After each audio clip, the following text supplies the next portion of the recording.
శుభకార్యాలకు పూజార్ల కోసం వెతుకుతున్నారా? ఇక నుండి అవసరం లేదు. పూజారీస్.com లో అతి తక్కువ ధరలకే పూజార్లను ముందే బుక్ చేసుకోండి. వెంటనే కాల్ చేయండి. నమస్తే. ప్రస్తుతం మనతో ఉన్నారు ప్రముఖ ఆధ్యాత్మికవేత్త, ప్రముఖ జ్యోతిష వాస్తు పండితులు సురేష్ శర్మ గారు ఉన్నారు. వారితో మాట్లాడదాం. నమస్కారం గురుగారు. గురుగారు, ఇప్పుడు మనకి 2024 సంవత్సరంలో అసలు ధనుసు రాశి వారికి అంటే ఏ విధంగా ఉండొచ్చు? ధనుసు రాశి వారికి లాస్ట్ సారి నేను చెప్పాను, పుత్ర మూలక ఇబ్బందులు, వాళ్ళకి సంబంధించిన భద్రత, వాళ్ళ ఆయుష్ ఇవన్నీ ఇబ్బందికరంగా ఉంటాయని.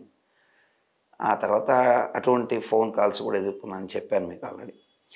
అయితే ఈసారి ఆస్తులకు సంబంధించినటువంటి విషయాల్లో, విదేశాల్లో ఆస్తులు ఉంటాయి కదా కొంతమందికి, ఆ ఆస్తులకు సంబంధించిన విషయాల్లో ఇబ్బందికర వాతావరణం. అట్లాగే ఇక్కడ సపోజు ఒక ఎన్ఆర్ఐ ఇది ప్రాపర్టీ, ఎవడో ఎన్ఆర్ఐ అమెరికాలో ఉంటాడు, అతని ప్రాపర్టీ ఇక్కడ మనం కొంటాం, అతను రాకపోవడం, సమయానికి వాళ్ళు సంతకాలు చేయకపోవడం, ఇటువంటి కారణాల చేత ఇక్కడ ఈ ప్రాపర్టీ కొనుక్కున్న వాళ్ళు ధనుసు రాశిలో ఎవరైతే ఉంటారో వాళ్ళు నష్టపోయే అవకాశాలు ఉంటాయి. అంటే in between the country customer and కొనేవాడు బయ్యర్, సెల్లర్ ఏమో ఎన్ఆర్ఐ, అక్కడ ఇబ్బంది వస్తుంది, ఇబ్బంది పడతాడు. ఇబ్బంది పడి వీడు ఆర్థికంగా నష్టపోయిన తర్వాత అతను వచ్చినా కానీ పెద్దగా ఉపయోగం లేని పరిస్థితి. అంటే ఇతనికి బయ్యర్, ఈ కొన్నవాడు ఉట్టిగా పెట్టుకోడు కదా, ఈ బయ్యరు ఇంకొకరికి లాభానికి అమ్మాలి. అమ్మే లోపల అతను రాకపోవడం, లేదా ఎన్ఆర్ఐ సంస్థలతో కూడా రిలేషన్స్ పెట్టుకున్నాడు అనుకుందాం. అంటే ధనుసు రాశిలో నేను రియల్ ఎస్టేట్ ఉదాహరణ చెప్పా. అనేక వ్యాపారాలు ఎన్ఆర్ఐలతో ముడిపెట్టినటువంటి వ్యాపారాలు ఏవైతే ఉన్నాయో ధనుసు రాశిలో వాళ్ళకి అన్నీ ఇబ్బంది పడతాయి. ఎన్ఆర్ఐలు అంటే కేవలం ఇండియానే కాదు, అక్కడ ఉండి అమెరికాలో ఉండి ఇండియాలో కూడా నడుపుతుంటారు కొంతమంది. వాళ్ళు అక్కడ నాన్ రెసిడెన్సీ వాళ్ళకి ఇక్కడ వర్తిస్తుంది. కాబట్టి విదేశాలతో రుణ లాభాలు నడిపేటువంటి వాళ్ళు, విదేశాలతో స్థిరాస్తి క్రయ విక్రయాలు నడిపేవాళ్ళు ఇబ్బంది పడతారు. అట్లాగే ఫారిన్ షూటింగ్స్కి వెళ్ళేటువంటి ధనుసు రాశిలో ఉన్నటువంటి వాళ్ళు, సినిమా హీరోయిన్స్ కావచ్చు, దర్శకులు కావచ్చు, టెక్నీషియన్స్ కావచ్చు, ఆకస్మికమైనటువంటి ఇబ్బందులకి ఆపందులకు గురే అవకాశాలు ధనుసు రాశిలోని ఖచ్చితంగా ఉన్నాయి.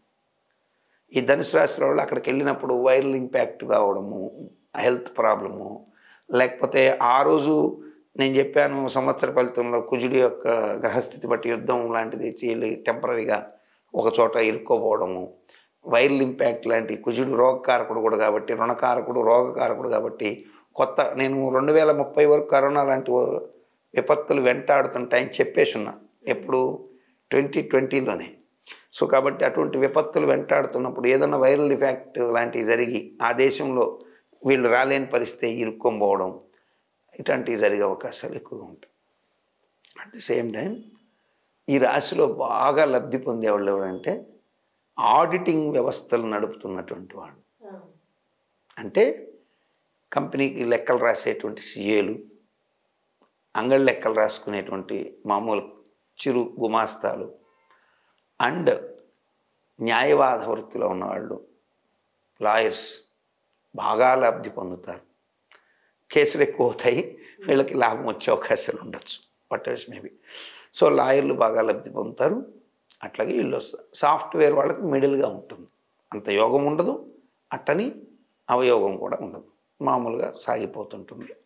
బాగా లబ్ధి పొందేది మాత్రం ఎంబీఏ చదివిన వాళ్ళు, అకౌంట్స్ మీద ఆధారపడినటువంటి ఇది ఉండేవాళ్ళు, తర్వాత పెసలు వ్యాపారం చేసేటువంటి వాళ్ళు, అంటే పెసలు మాత్రమే మిల్లులు నడిపేవాళ్ళు, వీళ్ళకి లాభాలు ఉంటాయి. అండ్ ఇంకొకరు ఎవరంటే గోల్డ్, బంగారు వర్తకులు, వీళ్ళు బాగా లబ్ధి పొందుతారు. రత్న సంబంధమైన వ్యాపారాల్లో ఉండేవాళ్ళు కూడా బాగా వృద్ధిలోకి వచ్చే అవకాశాలు ఉంటాయి. పైపెచ్చు పండితులు, టీచర్స్, ప్రొఫెసర్స్ వీళ్ళందరూ లాభపడతారు.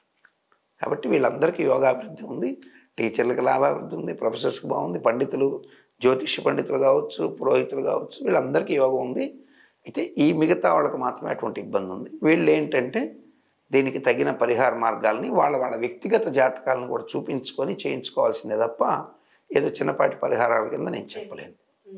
ఎందుకైనా ఈశ్వరుడిని పట్టుకోవడం అనేది మాత్రం మంచిది. ఈశ్వరుడి ప్రార్థన చేసుకోవాలని మాత్రం చెప్పగలను. చాలా చక్కగా తెలియజేస్తారు గురుగారు. ధన్యవాదాలు.